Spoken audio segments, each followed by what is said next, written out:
रात्रीच्या 10 वाजण्याच्या सुमाराला कोणीतरी दार ठोठवीत असल्याचा सोनबाला आवाज आला. लाईट लावून त्यांनी दाराची कडी काढली. दारात राजाभाऊ आणि दीना दिसले. त्यांना आत घेऊन त्यांनी पुन्हा दाराला कडी घातली. तोपर्यंत गंगी उठून बसली होती. ती लगबगीनं चुलीकडे गेली. सोनबा म्हणाला, अहो चेअरमन बसा की. खाली बसल्यावर राजाभाऊनी विचारलं, पिपरीहून कधी आला? काय तुमच्यानंतर अर्ध्या पाऊण तासाने. कुठला कोण होता? काय तपास बेपास लागला का? दीनाने विचारलं.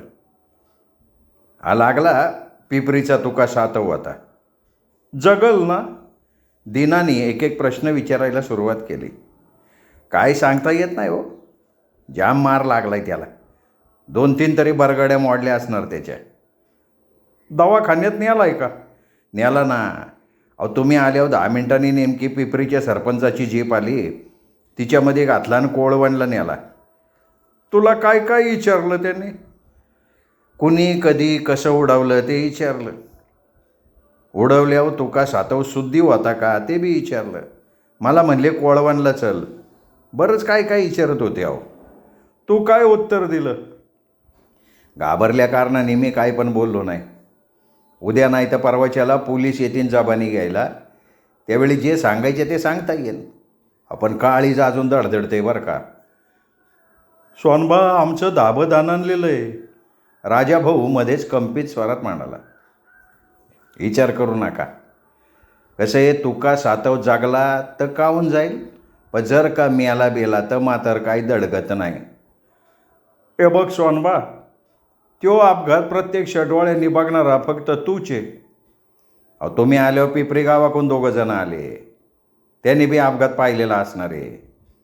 मी खोटं बोलतोय असं जर त्यांनी पोलिसांना सांगितलं तर मात्र माझी बी सुटका नाही. लय मोठ्या संकटात गावलो. असं करा ना, तुमच्या दोघांचं बी कोळवण पोलीस स्टेशनात वाजा असणार. 15-20 हजार देऊन शानी हातबांधणी करा. पाहिजे तर एखाद्या नामी वकिलासनी विचारा. काहीतरी बोलू नको आहे. आम्हाला काही खडी फोडायला पाठवायचा विचार आहे का तुझा? अहो असं काय विचारताय चेअरमन? अहो माझ्या मनामध्ये असं काय असतं तर मी तिथनं तुम्हासनी जा म्हणलो असतो का? तू जा म्हणाला नसताना तर फार बरं झालं असतं. अपघात स्थळापासून पळून आल्याचा आणखीन एक अपघात झाला आहे आमच्याकडनं. राजाभाऊ विषण्णपणे सोनबाकडे बघत म्हणाला. दीनाने खिशात हात घातला. नोटांचं पुडकं सोनबा पुढे ठेवून तो अगतिकपणे म्हणाला, 5,000 आहेत. हो नाही हो चेअरमन, नाही, मी गरीब माणूस आहे. पैशाकरता आडं येडं घेतो आहे असं समज करून क्षण घेऊ नका. पैसे खिशात ठेवा.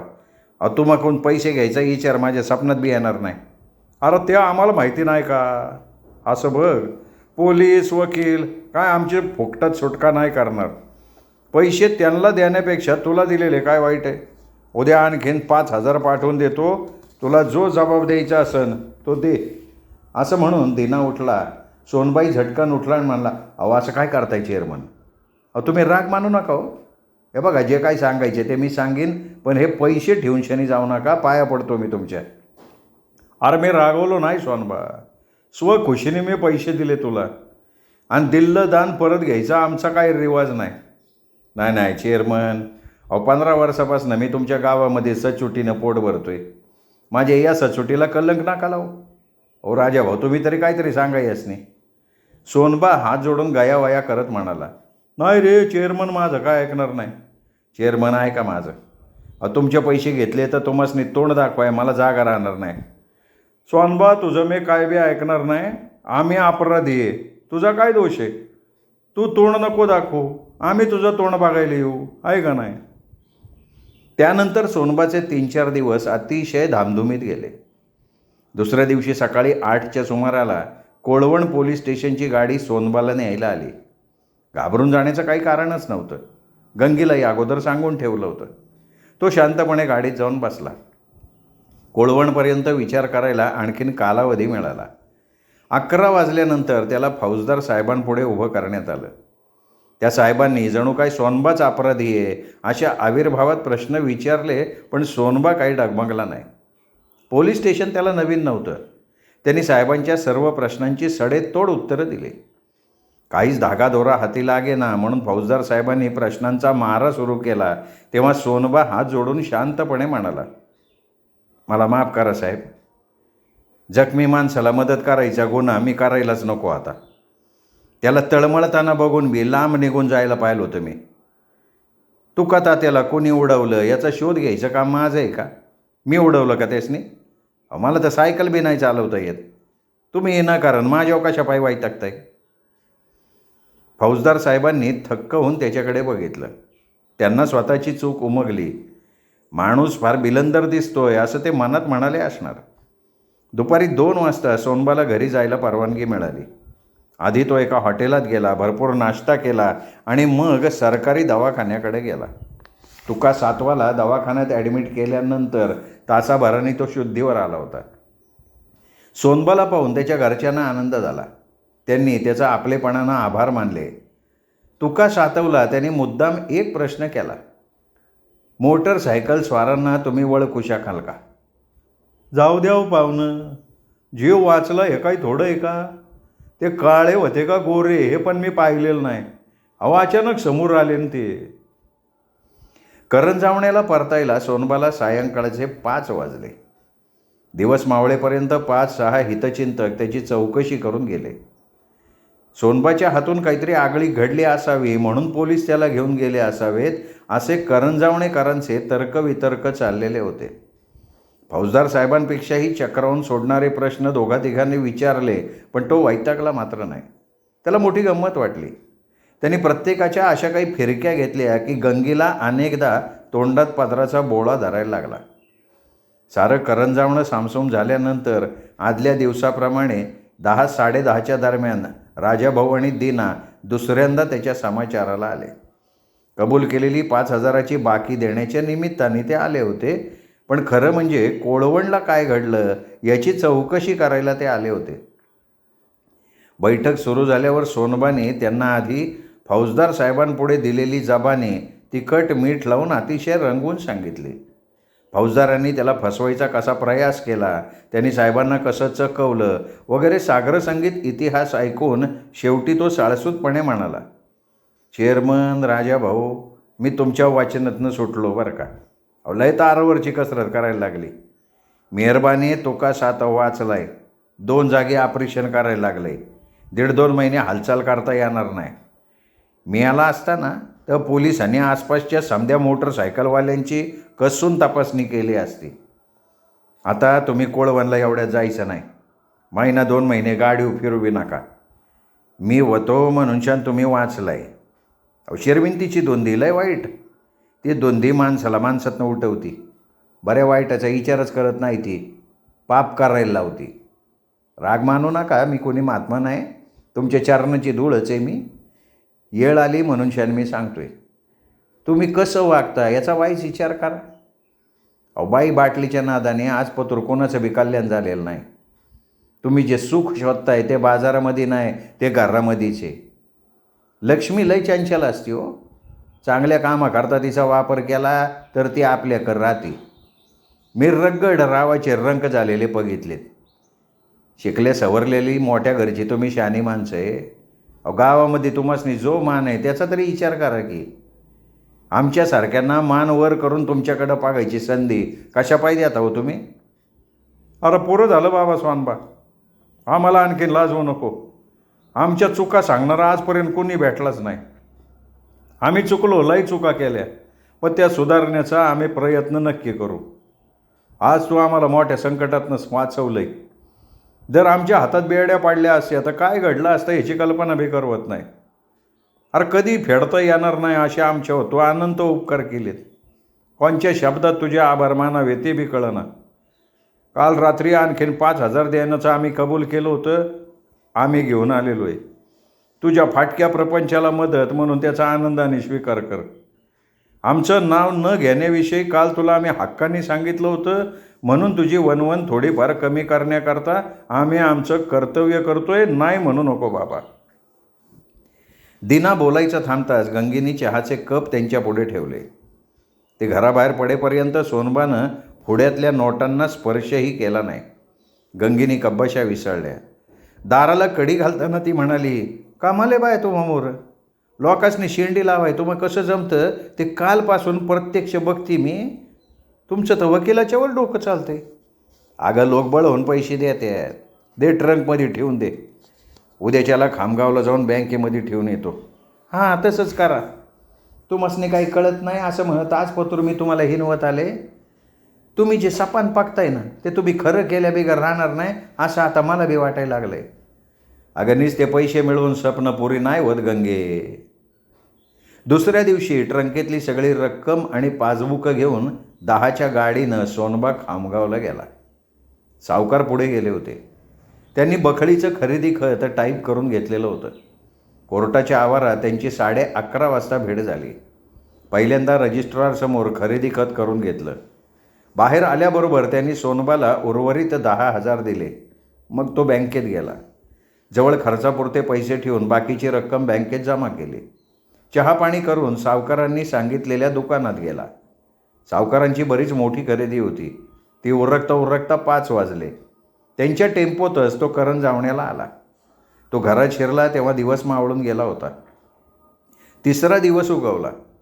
राम मंदिरातून जाऊन आल्याबरोबर तो सदूनानांकडे गेला. त्यांचीच गाडी जुंपून कडबा आणला. नानाकडे 4-5 लोखंडी पत्रे होते. 3-4 महिन्यांच्या बोलीनं तेही आणले. म्हशीला निवारा करायला.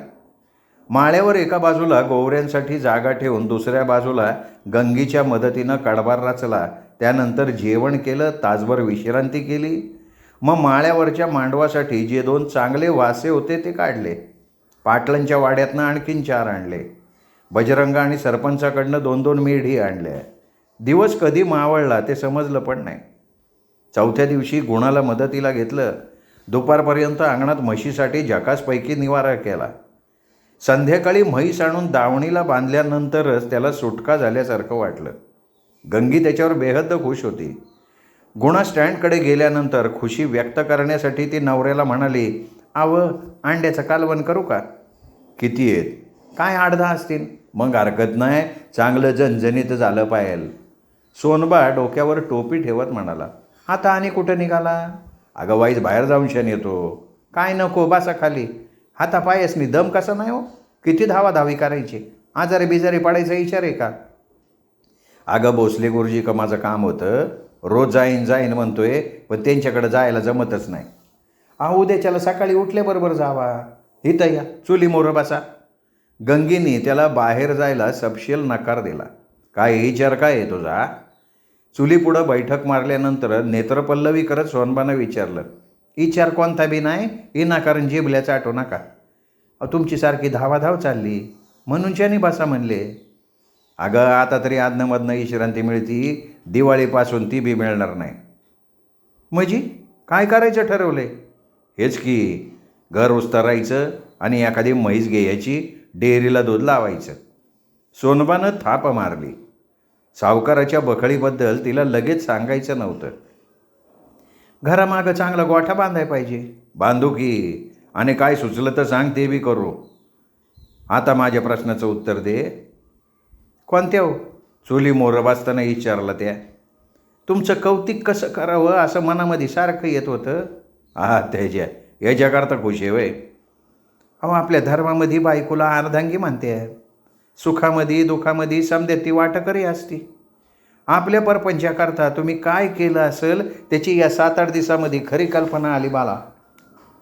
तुला उंदराचा हत्ती करून शंदा व्हायचा आहे मला वाईच कांदा चिरून देता का? कमाल आहे तुझी. मी हत्तीच्या गोष्टी करतोय आणि तुम्हाला कांदा चिराय सांगते वय? सोनबा विनोदानं म्हणाला. गंगी तोंडावर पदर धरून हसू दाबत म्हणाली, राहू द्या, मी चिरते. हत्ती होत चाललेल्या माणसाला इतकं हलकं काम कसं सांगायचं नाही का?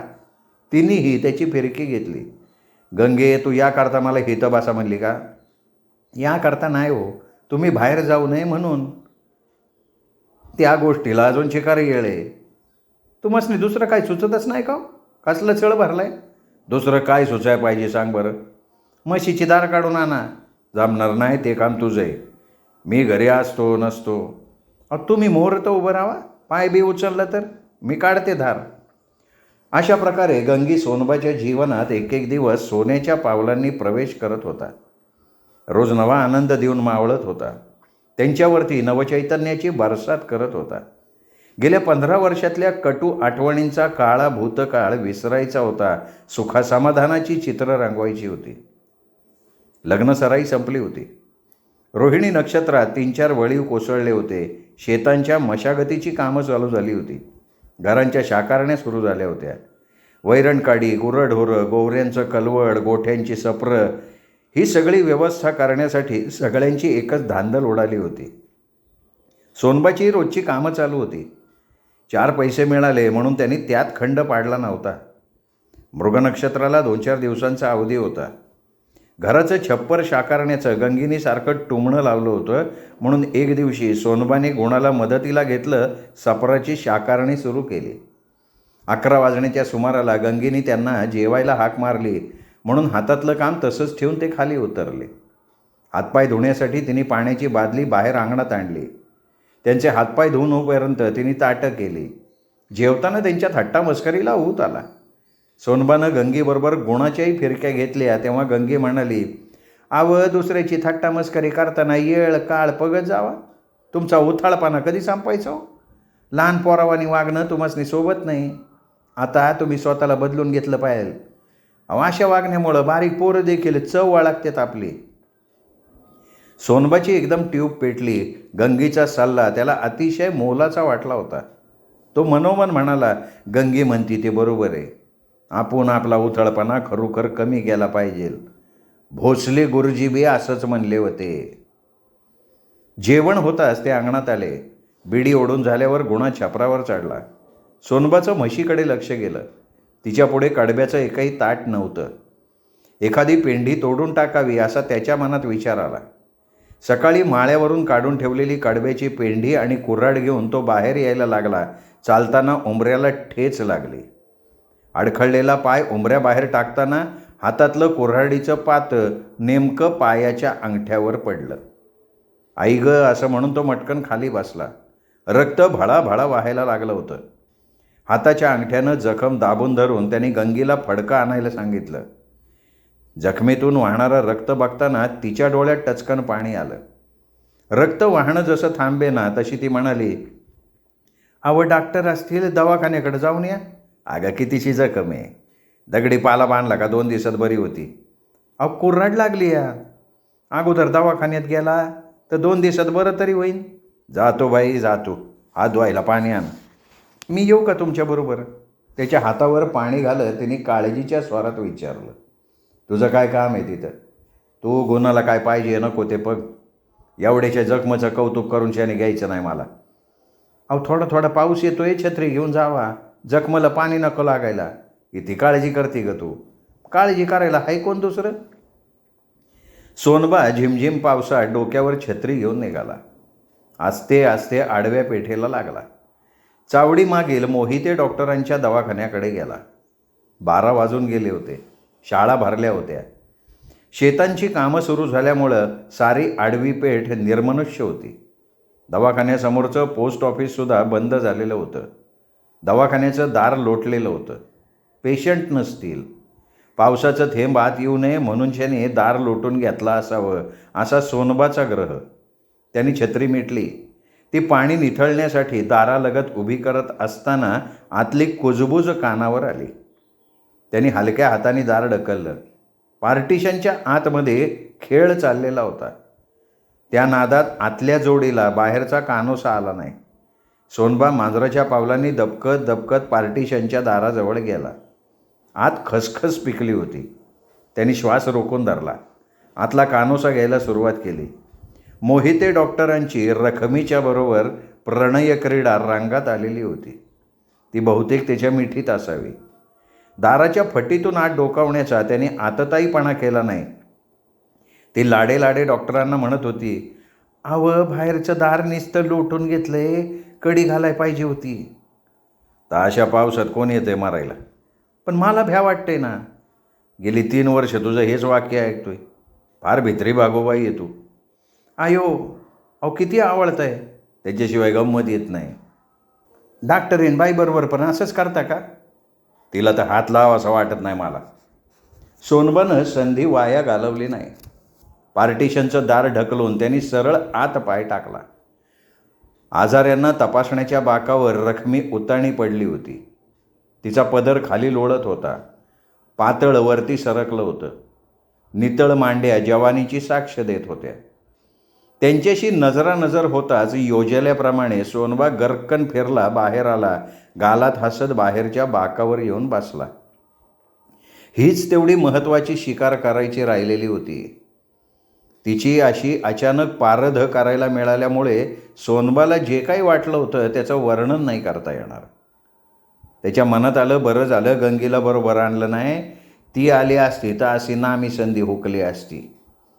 आज कुर्राड दार्जिनी झाली म्हणायची. आता आपण निर्धास्त झालो. आखरीचा मोहरा बरोबर जाळ्यामध्ये गावलाय. आता हा स्वानबा कोणाच्या बी बाला डरणार नाही. कानबा लय मातला होता र तू. आता कुठं जाशील? म्हणन तसा वाकवेन तुला. बघतच राहा. आतलं वातावरण सुन्न होतं. नीरव शांतता पसरली होती. अधूनमधून रखमीच्या बांगड्यांचा आवाज येत होता. डॉक्टर साहेब कपाळाला हात लावून आपल्या खुर्चीत बसले होते. जरा वेळानं अंगावरची वस्त्र ठाकठीक करून रखमा बाहेर आली. तिने डोक्यावरचा पदर कपाळापर्यंत पुढे ओढून घेतला होता. तिचे पाय लटपटत होते. ओठाखाली ओठ आवळून धरला होता. पार्टिशन लगत बाहेर कंपाऊंडर केबिन होती. त्या केबिनमधल्या खुर्चीत जाऊन ती आसवं डाळत बसली. ये रे सोनबा ये. आतून डॉक्टरांचा घोगरा आवाज आला. सोनबा उठला. लंगडत लंगडत डॉक्टरांच्या समोर जाऊन उभा राहिला. त्यांच्या डोळ्यांना डोळे भिडवून म्हणला, अहो कमीत कमी आतून दार तरी बंद करून शान घ्यायचं. बैस बैस. कशासाठी आला होता ते सांग अगोदर. अहो कुर्राड लागली. रागा थांबा ना म्हणून शनी येणं भाग पडलं. लय यादाना होत्या तो. काय करत काय होता? काय घरशा करायचं काम चालू आहे. म्हशीला वैरण टाकेन म्हणलो. उंबऱ्याला ठेस लागली आणि हातामधली कुऱ्हाड पायावर पडली. डॉक्टर खुर्चीतनं उठले. जखमेवर बांधलेलं फडकं सोडलं. जखम स्वच्छ केली. मलमपट्टी करून एक इंजेक्शन दिलं.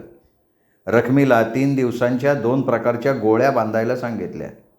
त्यांच्या चेहऱ्यावर चिंतेचं सावट कायम होतं. ती काही बोलण्या अगोदर सोनबाने विचारलं, बिल किती झालं डॉक्टर? आधी ते काही बोलले नाहीत. जरा वेळानं त्याच्याकडे गंभीरपणे बघत हळूहळू म्हणाले, से बघ सोनबा, अरे 30-35 रुपयांना फारसं महत्त्व नाही आहे. मग कशाला आहे? वेड्याचं सोंग घेण्यात तू किती पटाईत आहेस ते मला माहिती आहे सोनबा. अहो काय बोलताय डॉक्टर तुम्ही? सोनबा मला काही सुचत नाही आहे. बाहेर रखमी आसवं ढाळत बसली आहे. माझ्यापेक्षा तिची आबरू जास्त मोलाची आहे. पाठची बहीण समजून. डॉक्टर साहेब गुन्हा माझी वाट बघत असन. पावसाची रिमझिम थांबाय तयार नाही. घराचं सप्पर उस्तरून ठेवले. काही करून दिवस मावळं पतूर काम पुरं व्हायला पाहिजे. बोलत बसायला माझ्याकडं अजाबात वेळ नाही. असं म्हणून सोनबानं कोपरीच्या खिशात हात घातला. 10च्या 3 नोटा डॉक्टरांच्या टेबलवर ठेवल्या. तेव्हा डॉक्टर कपाळावरचा घाम पुसत म्हणाले, अरे आणखीन 5-10 मिनटं थांबला असतास तर. अहो आता मला खरोखरी येळ नाही डॉक्टर. कधी येशील? परवाच्याला संध्याकाळी निवांतवानी येतो. नक्की ये? हां नक्की येणार. फक्त एक खुलासा करून जा. तो कोणता? मगाशी तू जे काही पाहिलंस त्याची वाच्यता. डॉक्टर साहेब मी गरीब माणूस आहे. गेल्या 15 सालात कधी लांड्याला बड्या नाही केल्या मी. तुम्हावानी मोठ्या माणसांची वाईट वांगाळ कामं पचवायची मी आज सवयच लावून शन घेतली बघा. मोहिते डॉक्टरांना अशा प्रकारे झटका देऊन सोनबा त्यांच्या दवाखान्याबाहेर पडला. लंगडत लंगडत घराकडं गेला. गंगीनी म्हशीला वैरण टाकली होती. गुणाच्या हाताखाली देवघेव करण्यासाठी ती शिडीच्या पावक्यावर उभी होती. तो भराभरा कौलं जुळवत होता. डोक्यावर छत्री धरून सोनबा अंगणातल्या धुणं धुवायच्या दगडी फरशीवर जाऊन बसला. त्याची नजर छपरावर खिळली होती. मनात मात्र मोहिते डॉक्टर आणि रखमा नाचत होती. यो रखमीच्या आबरूचं मोल सांगतोय. पाठच्या बहिणीचं नाव घेऊन शान फसवाय बघतोय मला. अरे कुठं पळून जाशीन? चांगली येसन हातात लागली. आता मी सांगन तसा वाकला पाहिजे. दिवसा डावळ्या पाप करायची लाज नाही वाटत? अंगाशी आले की आपोआप पाय पडणी करायला लागती. आणि मी बी याचीच वाट बघत होतो. 8-10 महिन्यावर पंचायतीच्या निवडणुका आलेत ना. बाहेर वाऱ्यावर काय बसलाय, आतमध्ये जाऊन शेणपाडा. गंगीनी त्याची विचार शृंखला मध्येच तोडली. वरतून कचरा पडतोय म्हणून छान बाहेर बसलो. शाकरून झालेल्या सपराखाली मी झाडले. आता 4 दिवस कुठं बी हालायचं नाही, एका जाग्यावर गप गुमान पडून राहायचं सांगून ठेवते. म्हणजे सक्तीची विश्रांती घ्यायला लावणार म्हणायची. लावणारच आहे. मग तू बी माझी सेवा कराय दिवसभर माझ्यापाशी थांबाय पाहिजे. मला गप्पात नादवू नका. आज जावा, 2 तासाच्या आत गुणान भाऊजीची सुटका व्हायला पाहिजे. वैर गुन्हा. अरे तू चिता नको करू. समधी कौलं जोडवल्या बिगर मी काय खाली उतरत नाही. कितीशी राहिली. मग आणखीन कोणाला मदतीला बोलू का तुझ्या? मी आहे ना, कळत कसं नाही म्हणते हो मी. गंगी कातावली. सोनबाला उठून आज जायलाच लागलं. डॉक्टरांनी लगेच गोळ्या घ्यायला सांगितल्या होत्या. गोळ्या घेतल्या, गोधडी अंथरली. थंडगार हवा सुटली होती म्हणून त्यांनी आणखीन एक गोधडी पांघरण्यासाठी घेतली, अंग टाकलं. दुपारी झोप काढायची त्याला सवय नव्हती. तरीसुद्धा अंगात कणकण असल्यामुळे झोप कधी लागली त्याला कळलं नाही. कुंभकर्णासारखा तो 3 तास हलला नाही. गंगीनी ज्यावेळी हाक मारली तेव्हाच तो उठला. न्हाणीत हातपाय धुत असलेल्या गुणाकडं बघून म्हणाला, उर्रकली का शाकारणी? वय साहेब, उर्रकली. गंगीने उत्तर दिलं, मला तर चांगली झोप लागली होती. उठायचं काय केलं? चहाला आली उकळी. एवढ्यात कशी काय शाकारणी उर्रकली? काय स्वप्नामध्ये आहे काय? 5 वाजून गेल्या महाराज.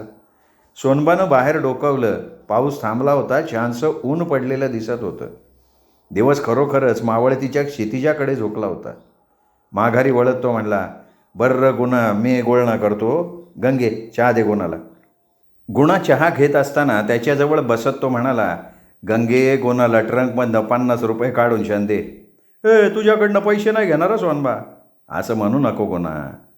₹2 करता तुला किती यात करायला लागते ते ठाव आहे मला. तुझ्याकडून मी काम करून घेतलं आहे, उपकार नाही करत मी तुझ्यावर. गुणा नको म्हणत असतानाही सोनबाने त्याला बरेच पैसे दिले. तो गेल्यानंतर सोनबा पुन्हा अंथरुणावर जाऊन पडला. गंगीने विचारलं, पाय दुखतोय का? आता थोडाफार दुखणारच ना. रातभर जागरण होणार असं वाटते. दुपारी मोजून 3 तास झोप घेतली तुम्ही, का बरं जागरण होणार नाही? नाही, जागरण झालं तरी तुला नाही तारच देणार. कुठून बोलतायसा? चुलीवरती भाकरीसाठी तवा ठेवल्यानंतर तिने विचारलं, आता बघा, खरं बोलायची बी तुझ्यामोर चोरीच झाली. ग बसा, माहिती मला तुमचा खरंपणा. धार काढून भाकऱ्या थापल्या असत्या तू तर. त्यांनी विषय बदलला.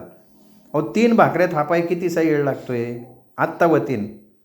तिची भाकरी बडवणं चालू असताना माधवी भाभी सोनबाच्या समाचाराला आली.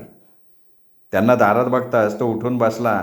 स्मितवदनानं म्हणाला, अवया की भाभी, गंगे बागेसनी बसाय टाक. मी पाहुणी नाही गंगा. नको उठू नको. इथं वरती बसा गोधडी येऊ. तुझ्या पायाला लागलं असं मागा रामू म्हणला. काय लागलं रे? काय सांगायचं, हातातली कोरडं निसटली. गंगे, धार काढून शानी वाई चहा ठेव. भाभी, तुम्ही आताशी बाहेर दिसत नाही हो. काय घरामध्ये कोंडून शान घातले काय? त्यांनी सहज गात्या आपलेपणाच्या भावनेनं चौकशी केली.